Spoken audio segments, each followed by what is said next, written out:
Welcome to Sweet Life Beat Life. We hope this video helps.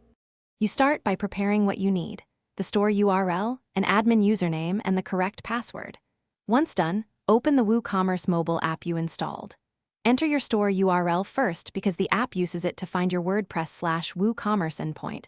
This reduces errors connecting to the REST API. Make sure your site runs on HTTPS so credentials are sent securely.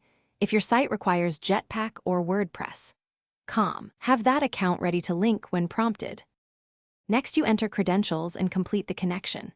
Tap Sign In, paste the store URL if needed, then pick the login path, direct Woocommerce/WordPress credentials or WordPress. .com/Jetpack authorization.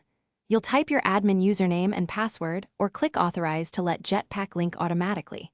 Make sure to grant permissions for orders, products, and reports because the app needs those to operate. Otherwise, features remain limited. If two-factor authentication shows up, follow the code prompt to finish the secure sign-in. Finally, complete the login and verify the dashboard loads with orders, products, and analytics. You'll know you're in when data syncs and push notifications are enabled. If something goes wrong, make sure your site uses valid SSL and that the REST API isn't blocked by security plugins or a firewall. This commonly prevents login. If the app still fails, clear the app cache, remove and reinstall it, or reauthorize Jetpack/WordPress. These steps usually resolve token or permission errors quickly. Thanks for watching. Consider subscribing if we helped you.